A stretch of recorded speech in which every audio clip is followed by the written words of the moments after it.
Pagi, siang, sore, dan malam, Bu Lina dan Profir dan teman-teman sekalian. Kali ini kami dari kelompok 6 akan mempresentasikan akuntansi sebagai sistem informasi keuangan dan ketidaknetralan angka akuntansi. Beranggotakan saya sendiri Rafael Michael Tanoto, lalu ada Anissa Widya, Michelle Wahyuning Tias, Nasya Cinta, Gregorius Krisna Wibowo, Marcelino dan Satria Dandi, dan Raisa Wahyu. Nah, sebelum kita mulai, kita akan membahas tentang pengertian akuntansi sebagai sistem informasi keuangan. Nah, akuntansi itu tidak lagi dapat dipahami hanya sebagai aktivitas administratif berupa pencatatan transaksi keuangan dalam perusahaan.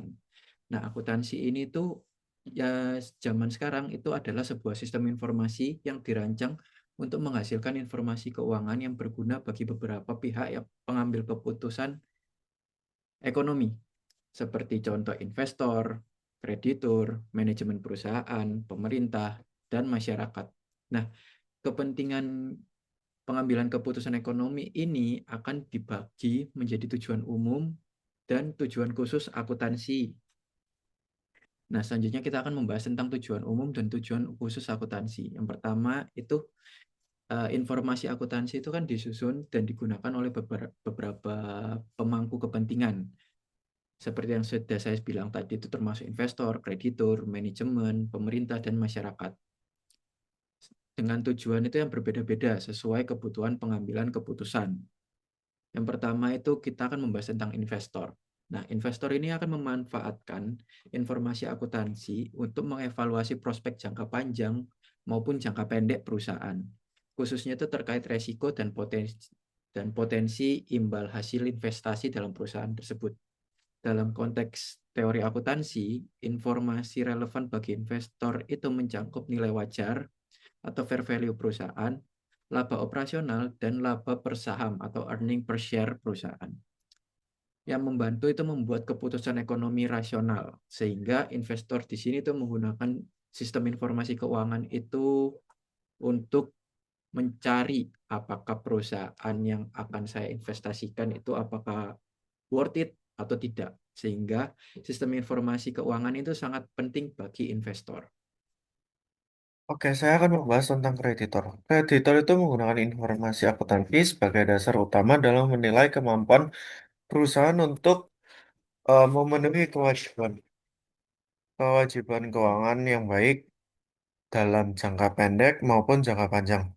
Dalam konteks ini, laporan keuangan seperti laporan posisi keuangan, laporan laba rugi, dan laporan arus kas menjadi sumber informasi yang sangat penting laporan tersebut.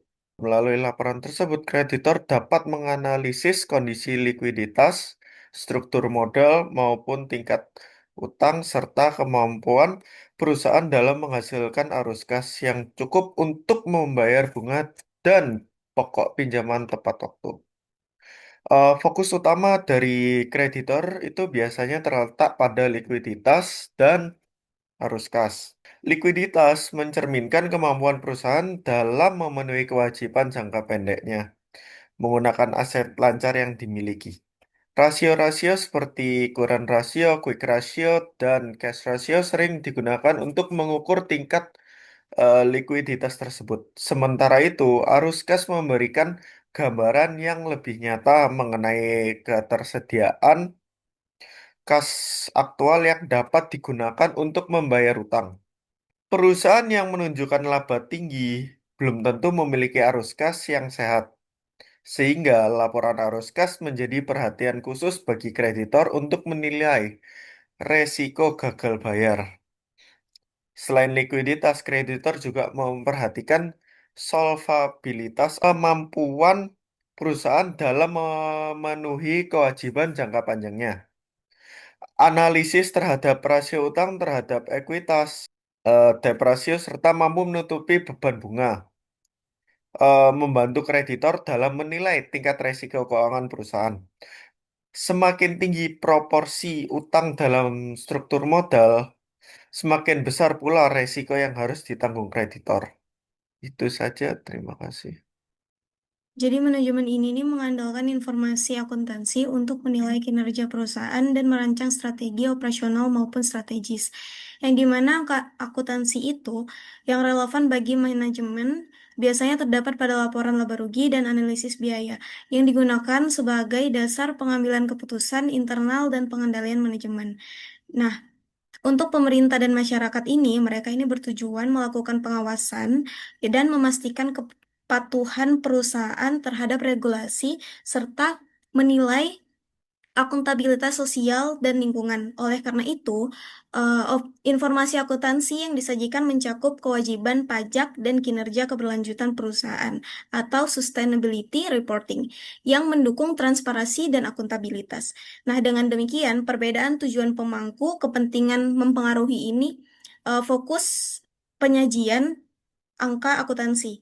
Investor menekankan juga prospek dan risiko perusahaan, sedangkan kreditor ini menekankan kemampuan membayar kewajiban. Nah, manajemen menekankan kinerja dan strategi internal, dan yang terakhir, pemerintah dan masyarakat ini menekankan akuntabilitas dan kepatuhan.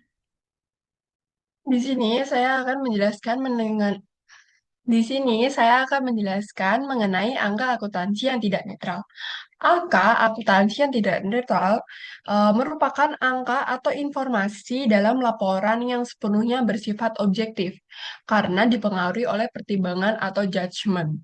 Nah, meskipun standar akuntansi seperti PSAK ataupun IFRS berusaha memberikan aturan baku, angka yang dicatat dengan eh, tetap dapat dipengaruhi oleh keputusan manajemen, pilihan metode, serta tekanan ekonomi dan juga pasar.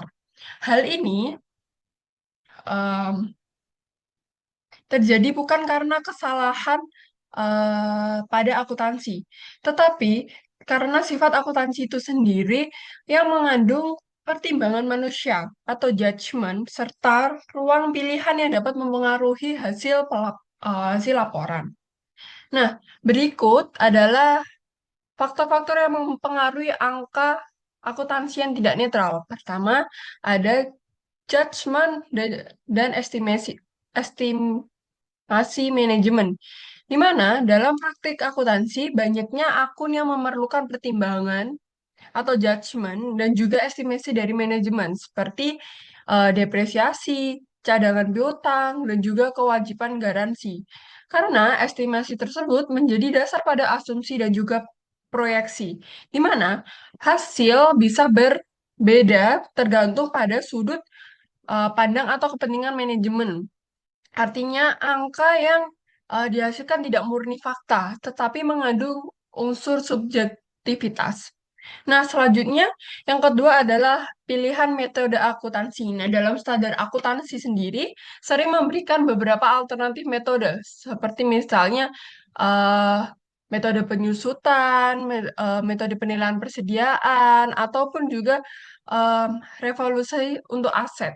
Di mana perbedaan metode ini dapat menghasilkan angka laba dan juga nilai aset yang berbeda, meskipun transaksi dasarnya sama. Hal ini dapat menunjukkan bahwa angka akuntansi dipengaruhi oleh kebijakan yang telah dipilih oleh perusahaan.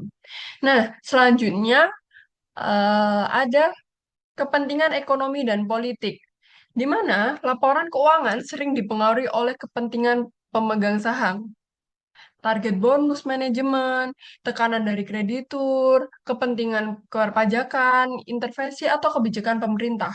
Nah, dalam pembahasan teori akuntansi positif, manajemen mungkin memilih kebijakan akuntansi tertentu untuk memaksimalkan kepentingan, misalnya menaikkan laba agar bonus lebih besar atau menurunkan laba untuk mengurangi pajak. Nah, selanjutnya ada tekanan pasar dan juga regulasi, di mana perusahaan juga sering mengalami tekanan seperti regulasi, PSAK, IFRS, OJK, ataupun pajak. Nah, ekspektasi pasar dan juga investor dan persaingan industri.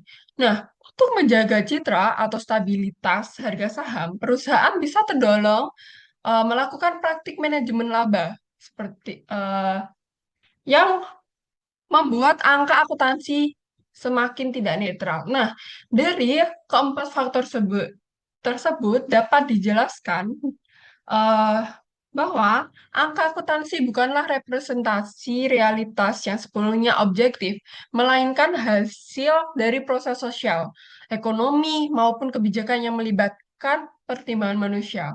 Nah, oleh karena itu, penggunaan laporan keuangan harus memahami bahwa angka akuntansi mengandung unsur subjektivitas dan dipengaruhi oleh konteks lingkungan bisnis serta kepentingan pihak-pihak tertentu. Nah, contoh angka akuntansi yang tidak netral yaitu seperti eh, pengaturan laba atau earning management, di mana manajemen melakukan transaksi tertentu atau waktu pengakuan pendapatan agar laba tampak stabil setiap tahun.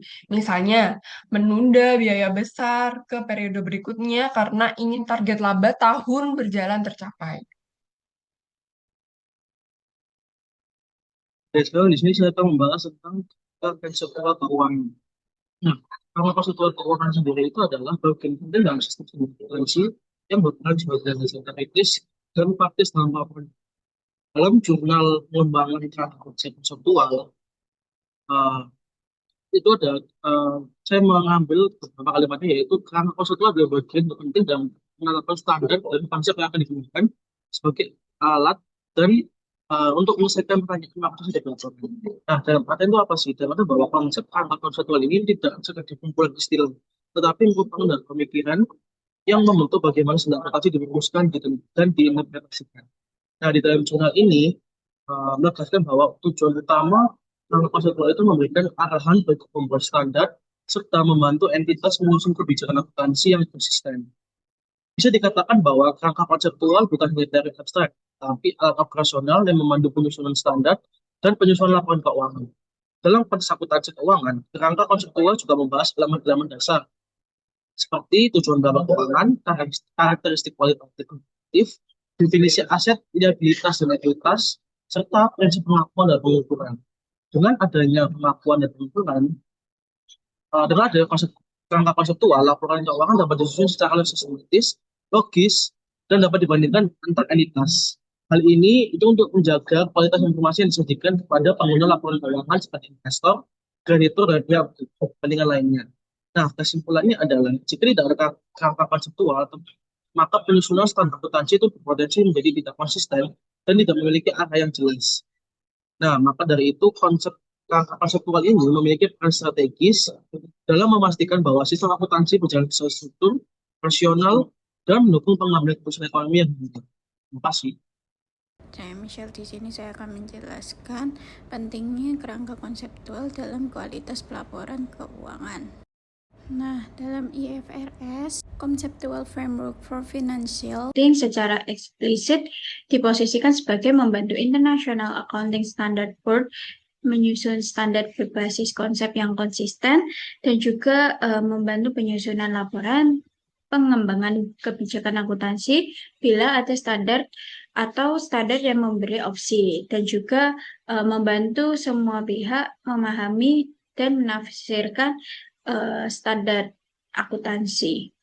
Nah, mengapa kerangka konseptual itu penting dalam menjaga kualitas laporan keuangan? Yang pertama yaitu menghasilkan informasi yang relevan serta dapat dipertanggungjawabkan. Kerangka konseptual ini memastikan bahwa prinsip dan juga teknik akuntansi yang dibuat dapat menghasilkan informasi akuntansi yang sangat relevan, akurat, dan juga dapat dipertanggungjawabkan, sehingga informasi tersebut dapat membantu pengambilan keputusan yang tepat. Nah, yang kedua yaitu dasar untuk prinsip dan juga teknik akuntansi. Kerangka konseptual yang dijelaskan menjadi landasan dan juga dasar yang kuat dalam perumusan teori akuntansi yang kemudian membentuk prinsip teknik akuntansi yang bijak dan juga konsisten. Nah, apabila ada penyimpangan dari kerangka konseptual, alasan penyimpangan ini harus dijelaskan dalam Basic for Conclusion. Nah, selanjutnya yaitu yang ketiga, memastikan informasi sesuai dengan standar akuntansi. Nah, laporannya ini harus sesuai dengan standar, yang dimana dengan adanya suatu tujuan yang jelas, maka dapat menghasilkan kerangka konseptual yang kuat. Hal ini akuntansi yang disajikan dalam pelaporan keuangan telah sesuai dengan standarnya. Nah, yang keempat yaitu karakteristik kualitatif informasi. Nah, di sini harus relevan, andal, dan juga dapat diversifikasi, yang dimana kerangka konseptual di sini berfungsi sebagai menetapkan karakteristik kualitatif dari informasi keuangan yang mewakili substansi informasi keuangan dengan representasi yang setia. Karakteristik kualitatif juga mendukung kualitas informasi keuangan adalah timeless, understability, verifiability, dan juga compatibility. Nah, kerangka kerangka ini juga menegaskan bahwa compatibility adalah tujuan sementara konsistensi yang membantu mencapai tujuan. Konsistensi berarti metode yang sama untuk item yang sama dari periode ke periode atau lintas entitas dalam periode yang sama. Nah, selanjutnya yang terakhir yaitu menghasilkan laporan keuangan yang relevan dan juga andal. Di sini penyusunan laporan keuangan yang memiliki dasar dengan standar akuntansi dan juga didukung dengan kerangka konseptual dapat menghasilkan laporan keuangan yang relevan dan juga andal. Relevan juga dipertegas melalui konsep materialisasi informasi. Informasi material jika ada penghilangan salah saji atau penguburan secara wajar dapat mempengaruhi keputusan penggunaan utama. Materialisasi bersifat entity spesifik sehingga tidak bisa dipatok ambang kuantitatif tunggal oleh penyusunan standarnya sendiri.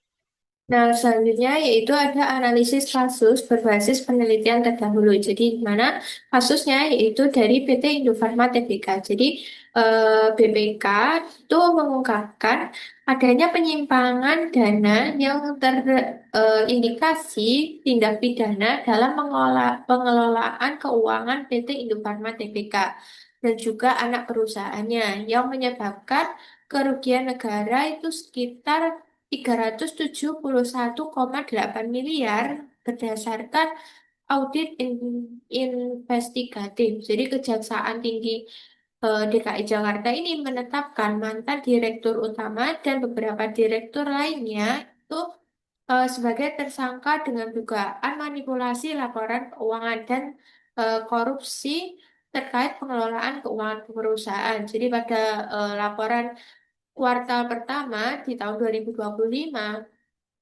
perusahaan Indofarma ini menunjukkan masih mengalami kerugian dan penjualan obatnya turun secara drastis. Jadi kasus manipulasi laporan keuangan ini itu ikut dikaitkan dengan salah satu faktor memperburuk kondisi keuangan dari perusahaan. Masalah keuangan Indofarma ini juga berdampak pada saham yang dimana sahamnya itu terancam turun atau delisting dari Bursa Efek Indonesia akibat serangkaian masalah keuangan dan kreditabilitas laporan keuangannya.